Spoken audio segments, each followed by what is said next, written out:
Noi siamo bravi di Ponzano, che abbiamo dato tutti i soldi per pagare i zingari.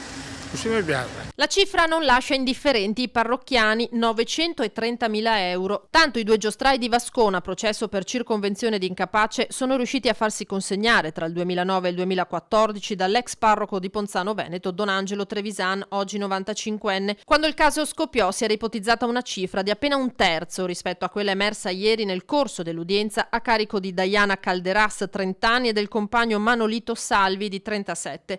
Inizialmente piccoli importi, quello che poteva servire per fare la spesa, poi cifre più importanti, con la promessa di restituire il denaro quando la donna avesse incassato i soldi del risarcimento di un grave incidente stradale di cui raccontava essere rimasta vittima.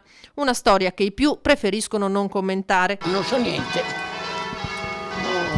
Ma lei lo conosceva comunque? Per forza lo conoscevo. Chi parla ai nostri microfoni si stupisce soprattutto della disponibilità di denaro del sacerdote. Se vede che lì aveva i soldi, va a averli persi, vino i go e non mi frega, di sicuro. Avevo un'eredità, detto, non so. E quindi li ha fatti? Sì.